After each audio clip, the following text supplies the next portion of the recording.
Mark Reynolds had always taken pride in his home, a modest suburban house nestled in the quiet cul-de-sac of Maple Grove, with a well-maintained backyard and a swimming pool he'd saved years to install. At 45, he was a project manager at a local engineering firm, divorced for 3 years, with a teenage daughter, Emma, who spent her summers diving and swimming in the pool that had become their sanctuary. The pool wasn't just a luxury, it was a testament to Mark's perseverance. After his divorce, he had poured his heart and savings into creating a peaceful retreat for himself and Emma. Each weekend, he meticulously cleaned the pool, balanced the chemicals, and ensured every inch of the surrounding area was immaculate. The blue water sparkled like a jewel against the carefully landscaped backyard, with its neat borders of marigolds and trimmed hedges. For the past decade, Mark had been the model homeowner of Maple Grove. Neighbors knew him as the guy who always helped when someone needed a hand, whether it was jump-starting a car, lending tools, or watching a neighbor's pets. His property was a benchmark of suburban perfection. The lawn was always precisely cut, the paint never chipped, and the pool looked like it could have been featured in a home and garden magazine. When the for sale sign went up next door, Mark hoped for a friendly neighbor. The previous occupants had been an elderly couple who had moved to a retirement community, leaving behind memories of quiet conversations over the fence and occasional shared lemonade on hot summer days. Little did Mark know that the new resident, Karen Thompson, would be nothing like the peaceful neighbors he had grown accustomed to. At first glance, Karen appeared to be just another middle-aged professional, dressed in crisp business casual attire, driving a late-model sedan, with a meticulously maintained appearance that seemed to extend to everything she touched. But beneath that polished exterior lurked a personality that would soon become the bane of Mark's existence. Emma had been the first to notice something was different. "Dad," she'd said one evening, watching Karen meticulously measuring the distance between her fence posts, "that new neighbor seems intense." Mark had laughed it off, attributing teenage observational skills to an overactive imagination. If only he had listened to his daughter's intuition. The pool had been Mark's pride and joy, a 16 by 32-foot in-ground marvel that he had designed and partially installed himself. Every tile, every curve was a reflection of his dedication. He had chosen a stunning blue mosaic for the waterline, installed a state-of-the-art filtration system, and even added subtle LED lighting that made the pool glow like a sapphire at night. Little did Mark know that this pool, his sanctuary, his summer haven, was about to become the center of a conflict that would test his patience, challenge his understanding of neighborly conduct, and ultimately become a defining moment in his life. Karen Thompson was about to enter his world, and nothing would ever be the same. The first encounter happened on a crisp Saturday morning. Mark was cleaning the pool skimmer when Karen approached the fence, clipboard in hand, a look of calculated determination etched across her face. Her pressed khaki pants and pristine white blouse seemed at odds with the early morning suburban setting. "Excuse me," she called out, her voice sharp and precise. "I couldn't help but notice some irregularities with your pool installation." Mark turned, offering a polite smile. He was used to being diplomatic. Years of project management had taught him the art of maintaining composure. "Good morning," he responded, setting down his pool cleaning net. "Is there something I can help you with?" Karen began listing her observations with the methodical precision of a building inspector. She pointed out a supposedly uneven edge near the pool deck, a slight discoloration in the grout between tiles, and what she claimed was a minor code violation in the pool fence's height. Each critique was delivered with a tone that suggested she was doing Mark a tremendous favor by bringing these issues to his attention. "I've reviewed the local municipal codes," Karen continued, flipping through pages on her clipboard, "and I'm quite certain your pool does not fully comply with Section 7.3 of the residential swimming pool regulations." Mark knew his pool inside and out. He had worked with local contractors, obtained all necessary permits, and had the pool inspected multiple times over the years. Emma had even used the pool for her high school swim team's practice sessions, which required additional safety certifications. "I appreciate your concern," Mark said carefully, "but the pool has passed all municipal inspections. I have the documentation if you'd like to see them." Karen's eyes narrowed. It wasn't the response she expected. Most neighbors would become defensive or argumentative, but Mark's calm demeanor seemed to frustrate her more than any confrontation would have. "Documentation can be forged," she muttered, almost to herself, before continuing her critique. She pulled out a tape measure from her pocket, a move so prepared it seemed almost comical, and began measuring the pool fence's height with excruciating precision. Emma, who had been watching from the kitchen window, couldn't help but laugh. She snapped a quick photo of Karen measuring the fence, thinking it would make a hilarious story to tell her friends. Mark tried to maintain his composure. He knew the type of neighbor Karen was becoming, the kind who found purpose in finding fault with others. What she didn't realize was that his pool was more than just a backyard feature. It was a place of healing, of rebuilding after his divorce, a sanctuary where he and Emma had created countless memories. "Ms. Mark prompted, realizing he didn't even know her name. Thompson, she responded curtly. Karen Thompson. I just moved in, and I intend to ensure this neighborhood maintains its standards. Little did Mark know that this was just the beginning of a conflict that would test his patience, challenge his understanding of neighborly conduct, and ultimately become a defining moment in his life. Karen Thompson had arrived, and she was just getting started. In the weeks following their first encounter, Karen's scrutiny of Mark's pool became increasingly intense. She began keeping a detailed log, a thick, leather-bound notebook filled with meticulously handwritten observations, measurements, and what she considered infractions. The neighborhood quickly became aware of her obsessive behavior. During the annual block party, neighbors whispered and exchanged knowing glances as Karen stood at the edge of Mark's property, binoculars in hand, studying the pool with the concentration of a forensic investigator. Bob Henderson, a retired civil engineer who had lived on the street for over 30 years, approached Mark with a sympathetic chuckle. I've seen her type before, Bob confided, leaning in close. Some people just need to feel important. Back in my days of municipal planning, we'd get folks like her who thought every inch of a property was their personal project to manage. Mark tried to maintain his composure. The constant surveillance was wearing him down. Karen's complaints had become more frequent and more bizarre. One morning, she left a 3-page document in his mailbox detailing the environmental impact of his pool's filtration system. Another time, she measured the chlorine levels multiple times a day, leaving notarized charts comparing her readings to what she claimed were optimal levels. Emma found the whole situation both annoying and slightly amusing. Dad, she said one evening watching Karen take yet another photograph of the pool from her side of the fence, is she trying to build a legal case against your swimming pool? The situation took a more serious turn when Karen began researching obscure municipal codes. She discovered an archaic regulation about pool safety that hadn't been enforced in decades. Armed with this information, she began drafting formal complaints to the local homeowners association, complete with color-coded charts, photographs, and what she considered irrefutable evidence of Mark's pool violations. Mark's work as a project manager had taught him how to handle difficult personalities, but Karen was testing the limits of his patience. He knew if he had followed every regulation, obtained every necessary permit, and maintained the pool to the highest standards. Yet Karen seemed determined to find some way to prove otherwise.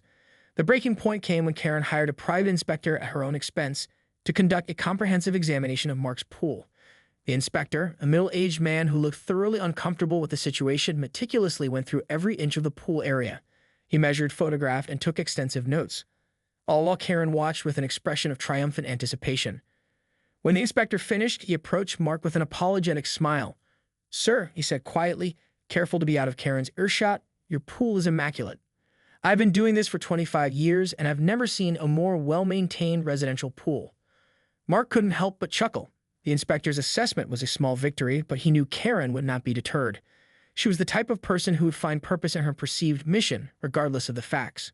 Little did Mark know that Karen's next move would push their conflict to an entirely new level, one that would involve local authorities and test the very limits of neighborly tolerance. The Maple Grove Homeowners Association meeting had never been so well attended.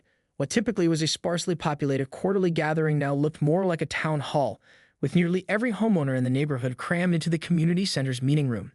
At the center of the commotion was Karen Thompson's meticulously prepared folder of complaints against Mark Reynolds and his swimming pool. Linda Martinez, the HOA president, sat at the head table with a mix of exasperation and professional composure. She had been managing the neighborhood association for over 15 years and had seen her share of disputes, but nothing quite like this. Karen had submitted a binder that was easily 2 inches thick, filled with photographs, measurements, code excerpts, and what she claimed were irrefutable evidence of Mark's pool violations. "Ladies and gentlemen," Karen began, her voice trembling with what she believed was righteous indignation, "I have documented multiple serious infractions that threaten the very integrity of our community standards." The room was silent, save for a few stifled chuckles and whispers. Bob Henderson, seated in the front row, rolled his eyes. Next to him, several longtime residents exchanged knowing glances. They had watched Mark Reynolds transform his property from a modest home to a meticulously maintained piece of suburban excellence. Karen proceeded to present her evidence with the dramatic flair of a prosecutor making a case. She pulled out oversized photographs, some taken from peculiar angles, others zoomed in to the point of near incomprehension. She highlighted what she claimed were structural issues, safety violations, and environmental concerns. "The pool fence is precisely 2.3 inches lower than the recommended height," she declared, pointing to a diagram she had created. "The tile grout shows signs of potential water infiltration. The filtration system does not meet my interpretation of the most recent municipal guidelines." Linda Martinez listened patiently, her fingers drumming a subtle rhythm on the table. She knew Mark Reynolds. He was the type of homeowner every association dreamed of, responsible, community-minded, always willing to help a neighbor. When Karen finally finished her presentation, Linda cleared her throat. "Ms. Thompson," she began carefully, "might I ask a few clarifying questions?" Karen nodded, clearly expecting full support for her claims.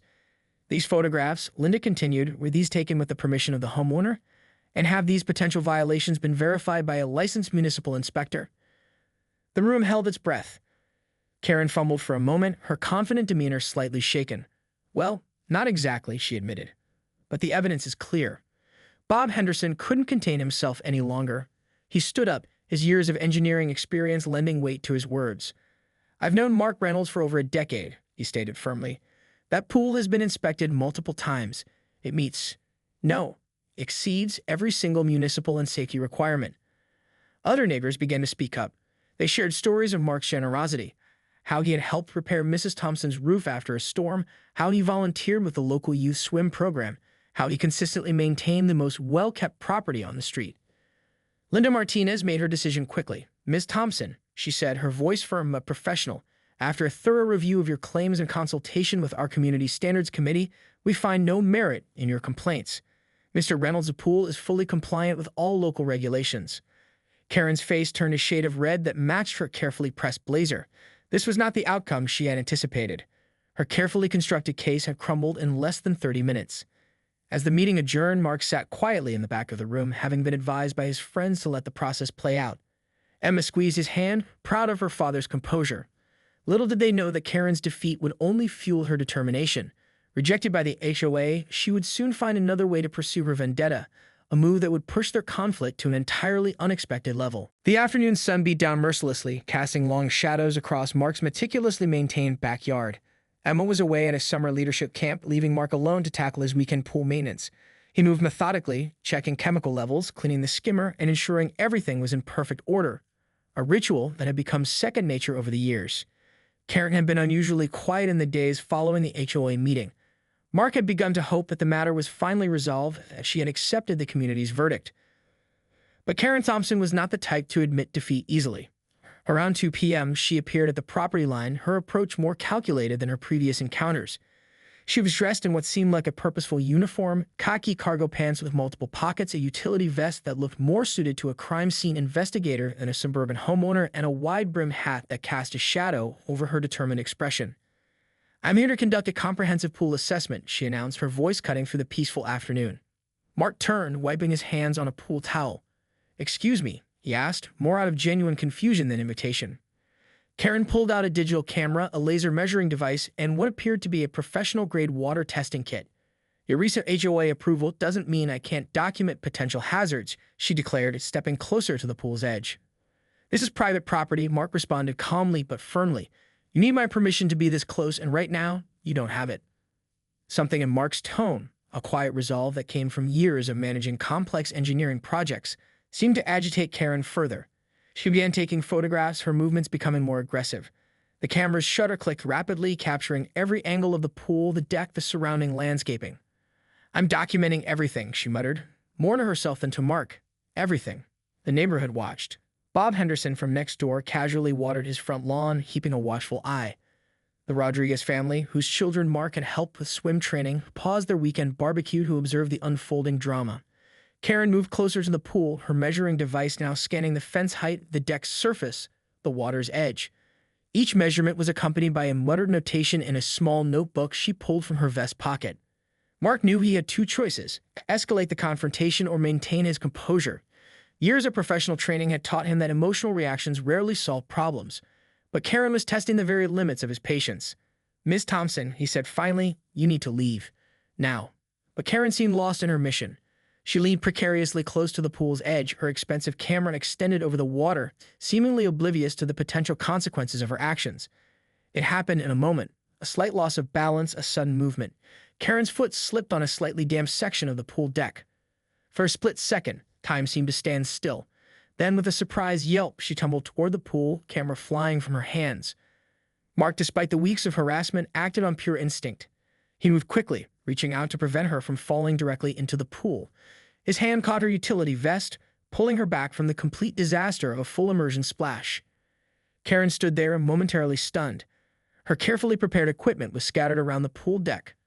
Her hat had fallen off, revealing an expression of shock and embarrassment. The neighborhood held its collective breath. What would happen next? Little did Mark know that this moment would become the catalyst for an even more extraordinary series of events, a confrontation that would push their neighborhood dispute to its most extreme conclusion yet. The police cruiser pulled up precisely 37 minutes after Karen's frantic phone call.